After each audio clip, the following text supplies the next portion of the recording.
السلام علیکم۔ حد سے زیادہ احساس بھی انسان کو ذلیل کروا دیتا ہے۔ جب کوئی ہاتھ پکڑائے تو بازو مت پکڑیں، اور جب کوئی ہاتھ چھڑائے تو پاؤں مت پکڑیں۔ آپ مخلص ہیں تو مخلص ہی رہیں، دوسروں کی طرح بنو گے تو آپ کا اپنا وجود سوالات کے گھیرے میں آ جائے گا۔ کھو جانے والی چیزوں سے دل نہ لگاؤ، یہ تمہیں غمگین چھوڑ کر خود گزر جائیں گی۔ آزمائش ان کے لیے ہوتی ہے جنہیں اللہ چاہتا ہے، صبر وہی لوگ کرتے ہیں جو اللہ کو چاہتے ہیں۔ ایک وفادار عورت ہزار خوبصورت عورتوں سے بہتر ہے۔ توبہ کی سواری عجیب سواری ہے، ایک لمحے میں فرش سے عرش تک پہنچا دیتی ہے۔ ہمارے ہاتھوں سے موتی بکھر جائیں تو انہیں سمیٹنا آسان ہے، مگر ہمارے الفاظ سے کسی کی ذات بکھر جائے تو اس کا سنبھلنا بہت مشکل ہوتا ہے۔ لہذا بولنے سے پہلے اس چیز کا خیال کیجیے۔ سب سے زیادہ باری جدائی یہ ہے کہ تمہارے جسم سے ایمان کی روح پرواز کر جائے اور تمہاری عبادت صرف ہونٹوں کی حرکات بن جائیں۔ بد دعا دینے کے لیے منہ سے کچھ کہنے کی ضرورت نہیں ہوتی۔ کوئی آپ کی وجہ سے تڑپ کے رو دے تو سمجھ لینا چاہیے کہ بد دعا دے رہا ہے۔ باپ کی غریبی تو ہر لڑکی جھیلتی ہے، مگر جو شوہر کی غریبی جھیلے اسے شریک حیات کہتے ہیں۔ اس برم میں نہ رہیں کہ سبھی رشتے خاص ہوتے ہیں، آدھے سے زیادہ رشتے تو آستین کے سانپ ہوتے ہیں۔ اس انتظار میں مت رہیں کہ کوئی دوسرا آپ کو روشن کرے گا، یہاں سب کو اپنی اپنی پڑی ہے۔ خود کو خود روشن کیجیے تاکہ آپ کی روشنی دوسروں کی زندگی کے اندھیرے دور کر سکے۔ وہ لوگ ہمیشہ خوش رہتے ہیں جو اللہ کی تقسیم پر راضی ہوتے ہیں۔ مخلص کی طلب ہو تو پہلے خود خالص ہونا پڑتا ہے۔ زمین پر سب سے خوبصورت جگہ تمہارے دل کا مرکز ہے، جہاں سے زندگی شروع ہوتی ہے۔ اچھے لفظ تخلیق کرنے کے ساتھ اچھے رویے بھی تخلیق کرنے چاہیے۔ لفظ کتابوں میں زندہ رہتے ہیں جبکہ رویے دلوں میں زندہ رہتے ہیں۔ دوسروں کو گرانے کے چکر میں لوگ آخر کار خود ہی گر جاتے ہیں، لیکن سبق پھر بھی حاصل نہیں کرتے۔ خدا تک پہنچنے کے بہت سے راستے ہیں، لیکن میں نے خدا کا پسندیدہ ترین راستہ مخلوق سے محبت کو چنا۔ انسان کو ساری زندگی غریب اور ناکام رکھنے والی 5 چیزیں ہیں۔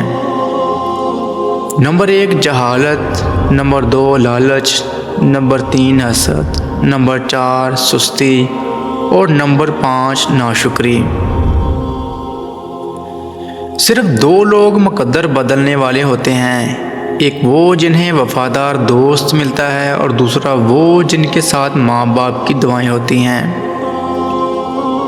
مشکلات ہمیشہ بہترین لوگوں کے حصے میں آتی ہیں، کیونکہ وہ اس کو بہتر طریقے سے انجام دینے کی صلاحیت رکھتے ہیں۔ ہم لوگ بھی کتنے عجیب ہیں نا، نشانیاں رکھتے ہیں، لوگوں کو کھو دیتے ہیں۔ بعض اوقات لوگ اچھا بننے کے لیے اتنی کوشش نہیں کرتے جتنا اچھا نظر آنے کے لیے کرتے ہیں۔ جہاں عزت، سچائی اور خلوص نظر آئے وہاں دوستی کا ہاتھ بڑھاؤ، ورنہ تمہاری تنہائی تمہاری بہترین دوست ہے۔ اگر تم کسی کے ساتھ بھلائی کرو اور تمہیں اس کا بدلہ برائی کی صورت میں ملے تو سمجھ لو کہ تمہاری نیکی قبول ہو گئی۔ 2 طرح سے چیزیں دیکھنے میں چھوٹی نظر آتی ہیں، ایک دور سے اور دوسرا غرور سے۔ کوئی تم سے روٹھ جائے پھر وہی خود تم سے ملنے کو ترسے تو اسے کبھی مت کھونا، کیونکہ وہ تم سے سچا پیار کرتا ہے۔ جو تمہارا غصہ برداشت کر لے اور ثابت قدم رہے تو وہ تمہارا سچا دوست ہے۔ کسی کے برا کہنے سے نہ ہم برے ہو جاتے ہیں اور نہ ہی کسی کے اچھا کہہ دینے سے ہم اچھے ہو جاتے ہیں۔ ہر شخص اپنا ظرف دکھاتا ہے، دوسرے کا عکس نہیں۔ بیمار ہونے پر اپنے دشمنوں کو معاف کر دیں تاکہ آپ صحت یاب ہو جائیں۔ اگر عیاشی کو ابتدا میں نہ روکا جائے تو وہ آہستہ آہستہ ضرورت بن جاتی ہے۔ تیز زبانی ایک ایسا آلہ ہے جو استعمال سے گھس کر اور بھی تیز ہو جاتی ہے۔ فراموش کرنے والے خوش قسمت ہوتے ہیں کیونکہ وہ اپنی غلطیوں پر قابو پا لیتے ہیں۔ سب سے بڑا خطرہ اس وقت ہوتا ہے جب نصف عقل ایک سائیڈ پر اور نصف احمق دوسری طرف ہو۔ لوہے کا کلہاڑا لکڑی کا ایک چھلکا تک نہیں اتار سکتا جب تک اس کے ساتھ خود لکڑی کا دستہ نہ ہو۔ دلائل جتنے کمزور ہوں الفاظ اتنے ہی سخت ہوں گے۔ ہم کسی کے دل میں جھانک کر نہیں دیکھ سکتے کہ کون کتنا مخلص ہے، لیکن وقت اور دوری احساس دلا دیتے ہیں۔ جانتے ہو سکون کیا ہے؟ اپنے رب سے اکیلے میں بیٹھ کر گفتگو کرنا۔ نصیب کیسا بھی ہو، اگر نماز اور قرآن سے مدد لے کر اللہ سے جو بھی مانگو ضرور ملتا ہے۔ اچھا اور سچا تعلق رکھنے کے لیے اداکاری کی نہیں، وفاداری کی ضرورت ہوتی ہے۔ رشتے بنانے سے پہلے رشتوں کا تقدس سیکھیے۔ بات بنانے کے لیے الفاظ تو بہت سارے ہوتے ہیں، لیکن کردار بنانے کے لیے اعمال درکار ہوتے ہیں۔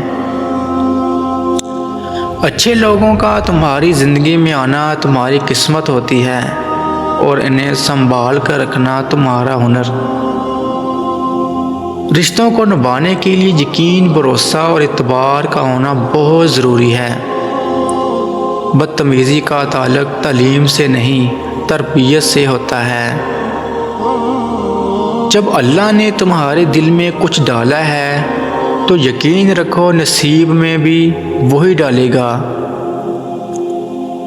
دھوکہ دینے والے اکثر سوالات سے بچتے ہیں اور آنکھ چرا کر اور سادہ سا جواب دیتے ہیں۔ اگر تم اس سے بات کرنے کی کوشش کرو تو وہ بہت جلد غصے میں آ جائے گا۔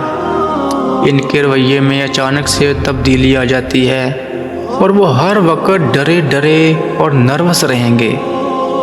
اللہ ہم سب ان باتوں پر عمل کرنے کی توفیق عطا فرمائے۔